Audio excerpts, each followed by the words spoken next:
Hello and welcome to ACS Golf. Today we're going to be looking at a driver that's just made it into my bag. It's 2022, so brand new, bought it for £250 last month, brand new from the manufacturer's website. Beginning of this video we'll look into all the technology that's packed into this driver, then I'll show you some of my shots out on the golf course and discuss its performance, and then we'll finish off by basically saying why it's in my bag and why I personally think that possibly the rest of you high handicappers out there should be as well. So, further ado, the golf club in question is the PXG, look at that, 0311 Gen 5 model. So this is brand new. Now this is their more low spinning model. There is the XF, which is their maximum forgiveness model. I'll explain why at the end of this video why I went for this, even though at the moment I am a 20.2 handicapper. And I'll explain exactly why I still think even if you are a high handicapper or mid handicapper, or obviously a low handicapper, why this is a good option over the XF version. So just going to some of the information from their actual website. I do love reading these websites, especially PXG being a big American company for you guys over there in America. So the main headline, jaw-dropping distance. Engineering for a sustained distance, tight dispersion, and an unbelievable feel, the PXG 0311 Gen 5 driver is pure. This driver presents a clean aesthetic, explosive sound, and our most advanced technology to date.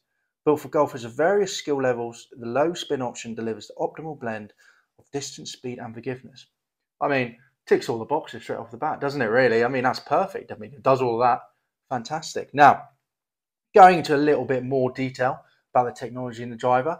So there's a full AV carbon fiber crown, which you find obviously on the top of the driver. It's made entirely from high-grade carbon fiber. This lightweight material saves mass in the crown, allowing it to be redistributed low and to perimeter of the club head for optimal CG and added forgiveness. The carbon fiber head undergoes an innovative vapor deposition process conducted in a vacuum-sealed chamber. The aluminium vapor AV technology increases the stiffness and stability of the carbon fiber crown, which reinforces the face, increasing COR. So obviously, carbon fiber crowns they're all on modern drivers. So that's nothing really new. Look-wise though, I do love that matte effect. I mean that grey effect they've done with it.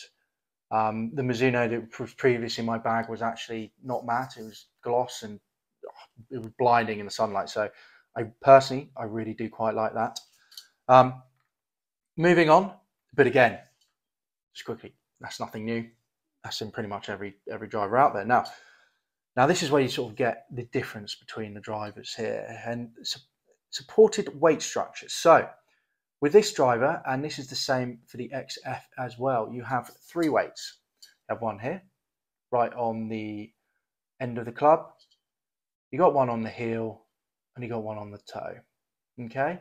Now, these weights, you have two 7.5 grams and a light 2.5 grams.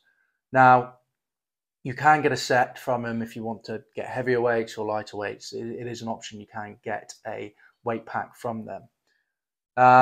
Going into that supported weight structure, because it's not just the weights itself, it's obviously the support structure at the bottom of the club, as you see here. I'll just show you here and here and here, the way that those weights go. Now, through rigorous model analysis testing, PXG designed an innovative support weight structure that delivers unbelievable sound and feel. Our precision weighting technology is shifted to the extreme perimeters of the club. And as you can see, they are really. They're right down to the edge there, right at the back, right down there.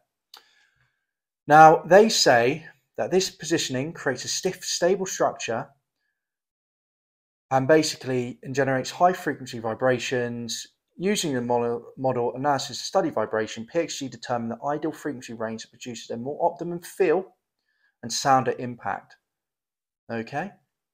So it's not just about the settings in there, it's also about the feel and the forgiveness. And that sound as well. Now, moving on to the face. So before I move on to the face, just saying about these weights. Now, I've actually got this set up at the moment. I've got the heaviest weight on the toe there and then the back. So the reason I've done that is because at the moment my shots are being a very spinny draw. So all the spin, too much spin, and the ball just falls out the air and really does become more of a hook really to the left. So by having this heavier weight here on the toe, it actually leads my club face to be a little bit more open in impact because the weight's obviously here. And so it just helps to keep it open a bit more, which does help me. And obviously at the moment, being a high handicap, I have the weight at the back there, the other 7.5 gram one, obviously to help get the ball in the air. Now, if you wanted to turn this into a real spinning monster, which I'm sure some of you will, and in the future I will as well, hopefully, you'd move this 7.5 gram weight there to the other, to the heel there, move the 2.5 there. So all the weight's really at the front of the club, and that will really give it that low spinning monster, get that low spins hits out. So just to now move on to the face technology, you can already see a nice little mark I've done. Because it's been, believe me, it's been well used and well tested over the past month. So, face technology, high speed face. The face is made from a high strength Ti412 titanium alloy, a material that has exponentially high yield strength and a low elastic modulus. This helps generate significant face deflection and spring to create ultra fast ball speeds. Very nice, that's all we want, isn't it? Of course we want higher, faster ball speeds. Variable face design. The variable thickness face features geometrics that help reduce mass and support maximum ball speeds and increase durability. Again, if that's what they say is, that's great because you still want that forgiveness even in the lower spinning models. You still want that forgiveness if you hit it out there on the top or at the bottom, or you still need that forgiveness there. And then finally, the last bit of sort of technology spiel, robotic polishing. Robotic polishing is a high precision process that ensures face thickness and the face curvature, the bulge and the roll radii, manufactured design specs that maximize performance and impart corrective launch and spin for ideal ball flight on off-centered shots. So there's all the spiel and all the technology that's gone into here. Now, just talking about the club itself, I mean, the look-wise of it, it is, it's a very nice looking club. I do like, to be fair, how they've got a bit tailor-made-esque here, especially sort of the Sim, sort of that, the Sim 2, where you sort of have the aerodynamics here and have that line really to keep the weight from the middle here, really get it out to the back. So I do like that. The face, the XF is a bit more, sort of actually a bit more longer, so there's a bit more of a face there, but again, I don't mind that at all. And generally just the markings of the club, I mean, it's a very nice looking club. I do like the way they've got a PXG there. It goes all the way around. So there, and obviously a nice alignment aid there as well, which always helps. So there's all the spiel about the club. Now let's see some of my shots out on the golf course. So here I'm at Hersham, hitting this on the 5th, which is actually the hardest hole of the course. Really narrow, and has to be, and then opens up when you go far. This one actually leaked into the trees. Took another shot, just practicing the driver. Now this one was lovely. Ended up right in the middle of the fairway. Perfect line into the hole. Did take a bit of a kick to the left, which was annoying. Here I am at Hersham on the 16th. Lovely ball flight here, but leaked out onto the other fairway. Again, I did take another shot, which we'll see after this, which comes out into the middle. The ball striking with this, forgiving wise, was very good. The feel of it, absolutely loved it as well. I know it's not supposed to be the most forgiving line that PXG do, but it really worked. Now this was a fantastic drive. This is probably the longest drive I've ever done on this hole. And this is a Silvermere now, and this is the 5th, going up a hill. It was absolutely perfect. Going into now the 6th, tried to cut this because I am able to do a bit more shot shaping with this driver, which is great, but it actually hit the trees. It did bounce back out, which was good. And then finally on the last hole here, which is the 8th at Silvermere, this is the longest and hardest hole, even though it's a par 4. And the aim of this really is you've got to really hit it straight down the middle, maybe 250, I think 250, 260, 270, with the idea that it cuts back now. It's just thought I'd do this one slow motion. Now this one did, and it went out straight there, and it did start to cut back, but it just didn't quite have the legs on it, and it made about 260. So I just unfortunately rolled into the tree. So I had a little chip out, and it nearly did cut the bend, which would have been the best shot I've done on that hole as well. So some of the longest and best shots I've done with this club at Silvermere. It's great. So there's some footage from me at Hersham at Silvermere using the club. I mean, like I said before, it's been in the bag for over a month now. I'm also moved up into my main office. As you can see all my golf clubs around me for the rest of this video. Now, one thing I'll say about hitting it on the golf course, I really did love the feel. It just feels very premium. It just feels very hot off the face, very reactive. And I do love that about the club. I also love the sound, and it's something that you associate with PXG really.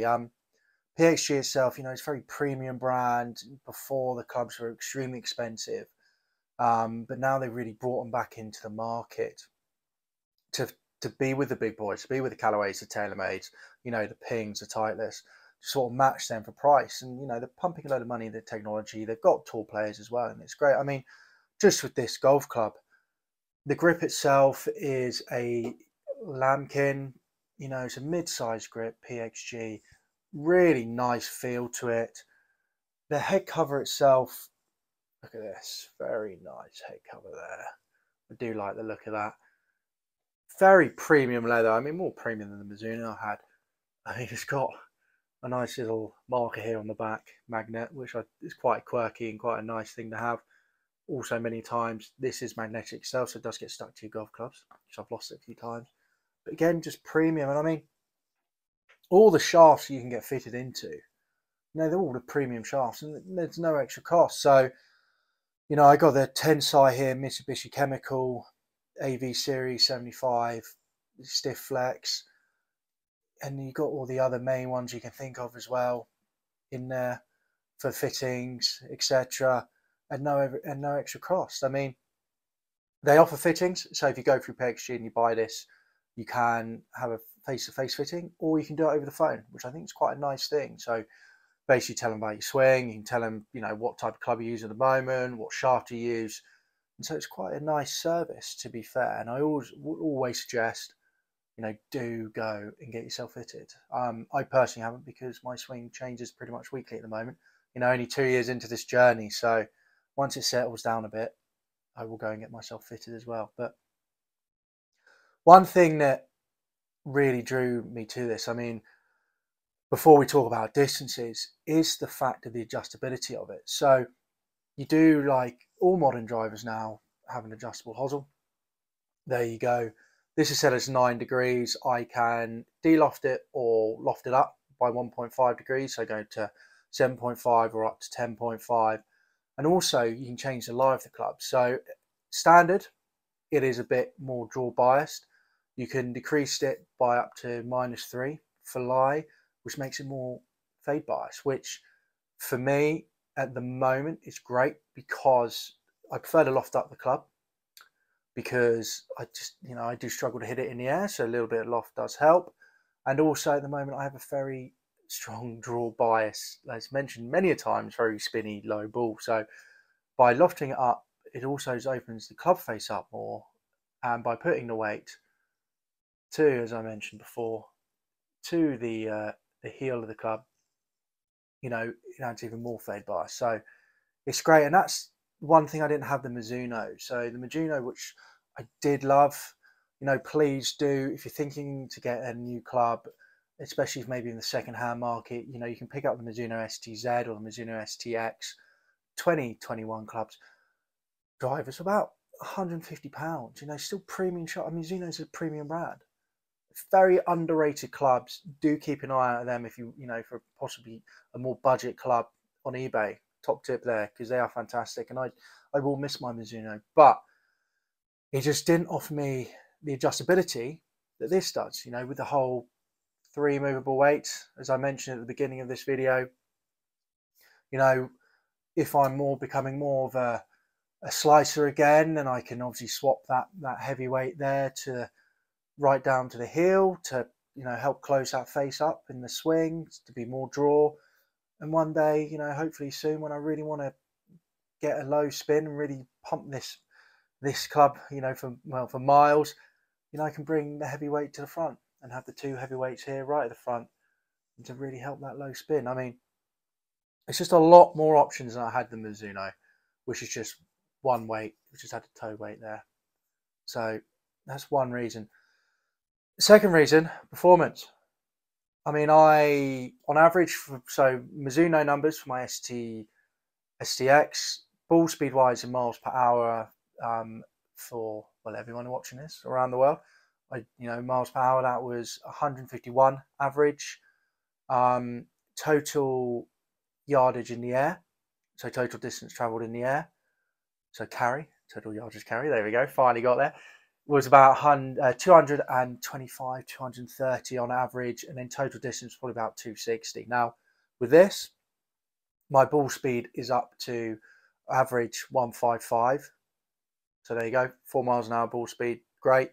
Not necessarily always a good thing, because if it's the wrong spin rate, then regardless of ball speed, it's going to drop out of the air. But the figures for the distances also help. So, total yards carried now increased up to 240. Total distance on average, 270. I mean, not only was I hitting my longest drives ever at Silvermere, but I actually played a Putting Kings tournament a couple of weeks ago, and we actually lost my ball because the damn thing went so far. We didn't expect to find it just off the green. So on the par 4, so I pretty much nearly drove a green with this. So absolute winning club. Now, price wise. So as I mentioned, I got this for $250 because I had a sale on last month. Now it has gone back up to $430. If you look on PXG's website, and maybe a few more online retailers that sell it, it might be back to normal price, or there's $420, or it might be $250. I have had a look, and at the moment, majority have gone back up to just under $400, I believe. Now, that obviously puts it straight away against the Cobra LTDX, which is just under £400. The TaylorMade Stealth, which is around $430. The Callaway Rogue ST, which is at $430. Doesn't put it in the same bracket as the new Titleist though. If you have a look at the Titleist TSR, which has just come out, that's retailing about £530 at the moment. So it's still a lot cheaper than that. But, is it such a steal now than when I bought it for $250? Personally, I think if you're looking for a new driver and you want to spend $430 and you're going to get yourself fitted, do try and get fitted with this as well. Just have a look, just see another option on the table, because I think this does compete with the big boys. It definitely competes with the big guys, and if you can find this on second-hand market for $250, because a lot of people have probably bought this last month, give it a go, which I did as well, to be fair. I went $250, I thought if I buy that, give it a go. If I don't like it, I can sell it for $250 on eBay. So you'll probably find some of these on, for $250 around that mark on eBay at the moment. Barely used, maybe hit once or twice, and it's worth a go. They are fantastic clubs. They look the part, they go the part as well. It is definitely worth a go. So, my overall review of the PXG 0311 Gen 5, worth a go. Keep an eye out on the second-hand market if you want to go.